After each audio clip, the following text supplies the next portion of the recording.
Fatima Shirazi homemade product इस्तेमाल करने से 1 मंथ में 10 kg तक आप अपना वजन कम कर सकते हैं।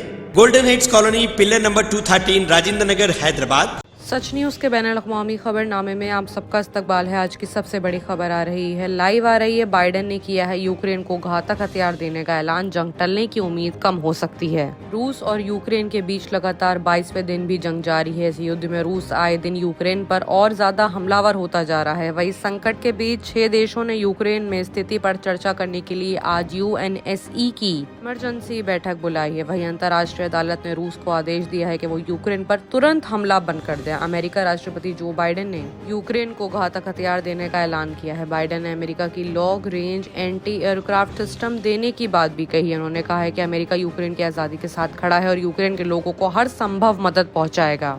बाइडेन ने यह भी कहा है कि हम आगे यूक्रेन की आर्थिक मदद भी करेंगे। रूस ने मारियोपोल में एक ड्रामा थिएटर और स्विमिंग पूल नेपट्यून पर हवाई बमबारी की है। बताया जा रहा है कि यहाँ सैकड़ों आम नागरिक शरण लिए हुए थे, जिसमें से 80% बच्चे और औरतें थीं। CNS की रिपोर्ट के मुताबिक रूस की ओर से की गई हवाई बमबारी के बाद ड्रामा थिएटर और स्विमिंग पूल को भारी नुकसान पहुंचा है। रिपोर्ट के मुताबिक हमले में बड़े पैमाने पर औरतों और बच्चों के मारे जाने की खबर भी सामने आ रही है। अब अगर बात हिंदुस्तान की करें तो एक बड़ी खबर ये आ रही है कि IECG में भारतीय जज जस्टिस दलीवर भंडारी ने रूस को बड़ा झटका दिया है। होग स्थित अंतर्राष्ट्रीय न्यायालय ICG ने रूस के राष्ट्रपति व्लादिमीर पुतिन को बड़ा झटका देते हुए यूक्रेन की याचिका की ICG में वोटिंग करवाई है। इसमें चौंकाने वाली बात यह है कि ICG के जस्टिस दलीवर भंडारी ने रूस के खिलाफ मतदान यानी वोट किया है। ICG ने रूस को तुरंत हमले बंद करने को कहा है। जस्टिस भंडारी लंबे वक्त से इमरजेंसी अदालत ICG पर अपने रजिस्ट्रेशन के थ्रू पोजीशन पर हैं। जस्टिस भंडारी अपनी निष्पक्ष और बेबाक राय के लिए जाने जाते हैं। ICG ने रूस के खिलाफ 13 जजों ने वोटिंग्स की है, जबकि पक्ष में केवल 2 लोगों ने वोटिंग्स की है। इन 13 जजों में दलवीर भंडारी भी शामिल थे। रूस के पक्ष में वोटिंग करने वाले न्यायाधीश किरिल गोवर्नियर और न्यायाधीश सू हनकिन बता दें, शायद इनकी वोटिंग्स जो है वो रूस के साथ खड़ी थी, लेकिन बाकी तमाम जजों ने रूस के इस रवैये को बॉयकॉट कर दिया है और वोटिंग्स रूस के खिलाफ डाली हैं। अब अगर बात करें इजराइल की, तो इजराइल में मिला है नया वेरिएंट। चीन में केस बढ़ने के बाद नई चुनौती, अमेरिका के 2 स्ट्रेनों को मिला जुला रूप मिला है। ये ओमिक्रॉन के 2 स्वरूप को मिलकर बनाया गया वेरिएंट हो सकता है। इसके नाम और लक्षणों निपटने को लेकर अभी कोई भी स्पष्ट बात नहीं की गई है। बहरहाल इजराइल ने बुधवार को नया कोविड वेरिएंट मिलने की कंफर्मेशन कर दी है। वैश्विक महामारी कोरोना को लेकर एक बार फिर से चिंता की खबरें आने लगी हैं। चीन में नई लहर फैलने और तेजी से रोगी बढ़ने के बाद अब इजराइल में कोरोना के नए वेरिएंट की हलचल है। ये ओमिक्रॉन के 2 स्वरूपों को मिलकर बनाया गया वेरिएंट है। इसके नाम और लक्षणों को निपटने के लिए अभी कुछ कहा नहीं गया है। इजराइल में मिला गया नया वेरिएंट ओमिक्रॉन BA और B2 को मिला जुला कर बना है। एक फ्लाइट से बेन गुरियान एयरपोर्ट पर पहुंचे 2 किशोरों में ये वेरिएंट मिला है। इस नए वेरिएंट का अभी नामकरण नहीं हुआ है। दोनों किशोरों यानी कि दोनों लोगों के बुखार के हल्के लक्षण थे, सर में दर्द था, मांसपेशियों में दर्द उनको महसूस हुआ। इजराइल के स्वास्थ्य मंत्रालय का कहना है कि नए वेरिएंट को लेकर काफी ज्यादा जद्दोजहद करी जा रही है। स्वास्थ्य मंत्रालय के महानिदेशक नैचमैन एश का कहना है कि हो सकता है ये वेरिएंट इजराइल से ही पनपा हो। ये भी हो सकता है कि दोनों यात्री यानी दोनों पैसेंजर्स प्लेन में सवार होने के पहले ही पॉजिटिव हों। बता दें कि ओमिक्रॉन पिछले साल दक्षिण अफ्रीका में पाया गया था। ये कोरोना का सबसे तेजी से फैलने वाला कोविड पॉजिटिव संक्रमण था। हालांकि इससे मौतों का आंकड़ा पे ज्यादा कुछ फर्क नहीं पड़ा। अब देखना होगा कि इजराइल में ओमिक्रॉन के 2 स्ट्रेनों को मिलकर बना ये नया वेरिएंट क्या घुल खिलाता है और इससे बचाव में कोरोना रोधी टीके किस तरह से कारगर होते हैं।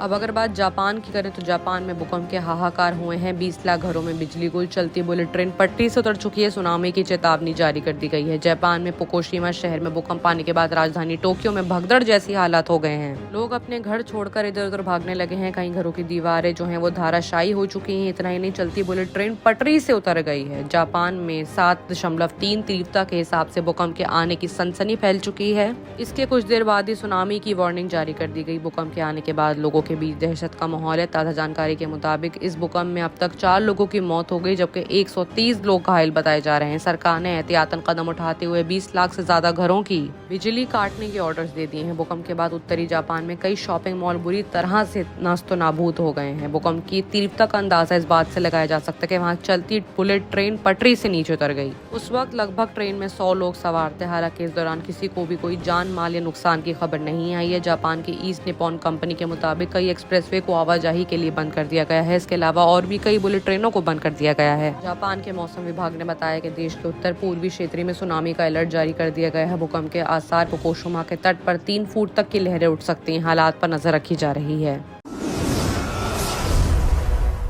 अब अगर बात पाकिस्तान की करें तो OIC बैठक में पाकिस्तान फिर भारत विरोधी एजेंडे के साथ तैयार है। मुस्लिम बहुलाय वाले 40 से ज्यादा देश इसमें शिरकत करेंगे। इस्लामाबाद में होने जा रही इस्लामी सहयोग संगठन की बैठक में 40 से ज्यादा लोग मुस्लिम देशों जैसे शामिल होंगे। इस बार OIC सम्मेलन 22वीं और 23वीं मार्च को पाकिस्तान दिवस परेड के साथ ही मनाया जाएगा। OIC के विदेश मंत्रालय 23 मार्च को परेड में रूप में शामिल होंगे। पाकिस्तान में इस्लामी सहयोग संगठन की बैठक में इस बार पाकिस्तान ने इस मंच पर दुरुपयोग करने की ठानी है। उसने OIC सम्मेलन में 43वें सत्र के पहले कश्मीर मसले पर भारत विरोधी एक मकसौदा प्रस्ताव तैयार किया है, जबकि संगठन से कई सदस्य भारत के रिश्ते बढ़ाना चाहते हैं। बाकी की तमाम खबरों के लिए देखते रहिए Sach news. Ghazi kidney centre and multi speciality hospital गुर्दे और बवासीर के इलाज का 40 साल मशहूर हॉस्पिटल, जहां हजारों पेशेंट्स क्योर हो चुके हैं। Doctor Husaini international national award winner और दूसरे डॉक्टर्स और लेडी डॉक्टर्स की जेर खिदमत गुर्दे के तमाम अमराज का मुकम्मल ट्रीटमेंट किया जा रहा है। गुर्दे फेल हो चुके हों, डायलिसिस करवा रहे हों, याद रखिए डायलिसिस कोई इलाज नहीं, इससे 1% भी गुर्दे रिकवर नहीं होते। हाँ, डायलिसिस टेम्पररी रिलीफ दे सकता है, लेकिन हमारे ट्रीटमेंट से गुर्दे फिर से फंक्शन में आ सकते हैं। गुर्दे श्रिंक हो गए हों या सिस्ट हो, गुर्दे की पथरी हो, कैसी भी गुर्दे की तकलीफ हो या पाइल्स यानी बवासीर, चाहे ब्लीडिंग हो या कोम, बगैर ऑपरेशन मुकम्मल क्योर ट्रीटमेंट का एक ही centre Ghazi kidney centre, DLRL main road opposite Vikas high school, Chandrayan Gutta, Hyderabad. Cell 9966930824 या 9391326261।